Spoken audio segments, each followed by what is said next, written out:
Hey guys, it's Katie at scrappinkaty.ctmh.com, and today is day 9 of the 2020 12 Days of Christmas Memories with Miranda and Lisa.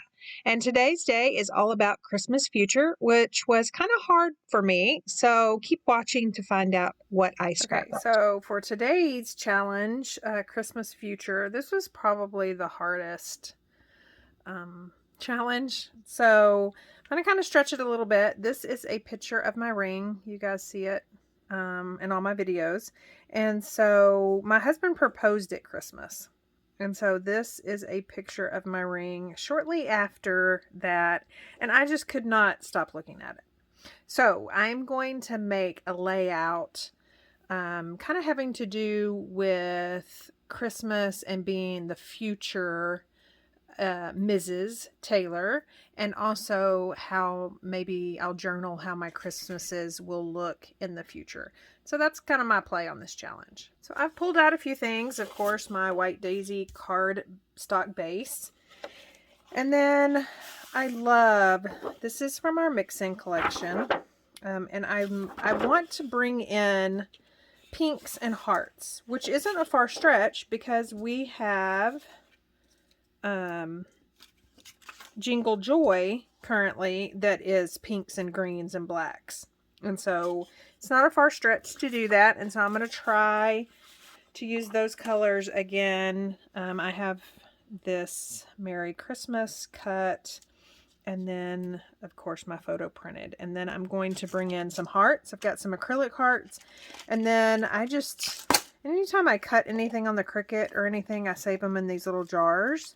And so I'm hoping to use some of these hearts as well. So we'll see how that goes.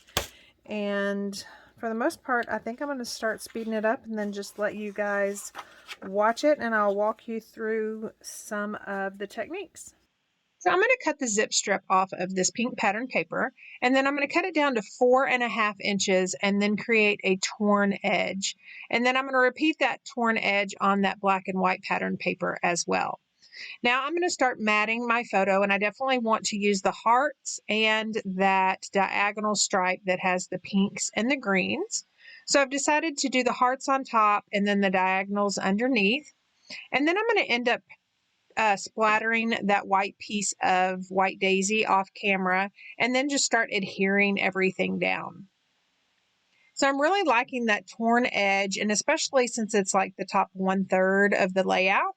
And then so I'm going to just start adhering the photo mats down. Now I am going to use some sticky foam tape directly under my photo and then adhere it to that heart pattern paper. And then adhere the heart pattern paper to that diagonal stripe. And then I'm going to put some foam tape on the back of the entire photo mat.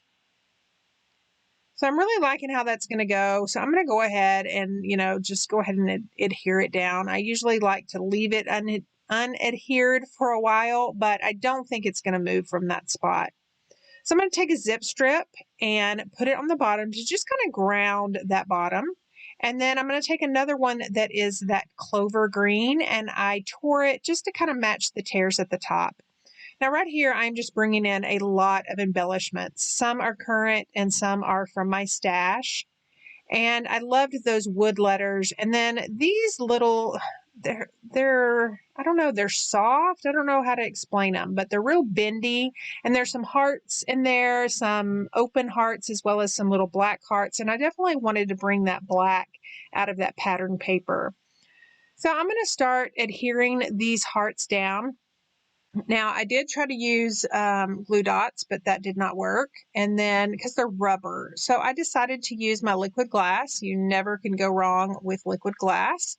And so I'm just going to adhere these little heart groupings down to my layout base. Now, I do have kind of a triangle going on here. And all the while, I'm trying not to touch that shimmer brush paint splatter that I did.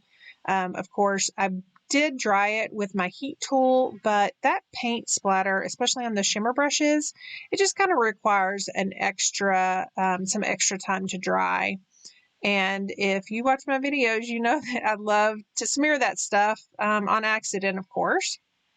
And so I'm liking everything, and I'm going to go ahead and add my journaling lines. Now, here's where I mess up because my ruler is going to start smearing those little paint splatters at the bottom.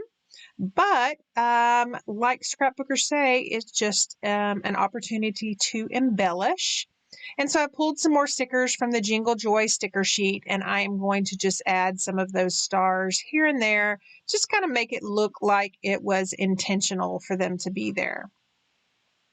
And then I'm going to do that cute little black tree on the left of the Merry Christmas. And then I'm going to pull out a stocking. I just couldn't really get it to work anywhere. So then I'm going to pull out those acrylic hearts that I mentioned wanting to use. So I'm going to attach those with liquid glass, again, in that kind of visual triangle to my layout base. And that is pretty much it. I did end up adding something off camera, so you'll need to watch and look at those close-ups to see those cute little wood trees at the bottom left. And I just felt like that love that is wood needed some other wood to go on this layout. So thank you so much for stopping by and watching. I always love having you guys here. Don't forget to leave a comment if you liked what you saw, and then check out the links down below for all the other girls that are playing along with this Day 9 challenge. And if you aren't a subscriber yet, I would love to have you subscribe and go ahead and sign up for notifications.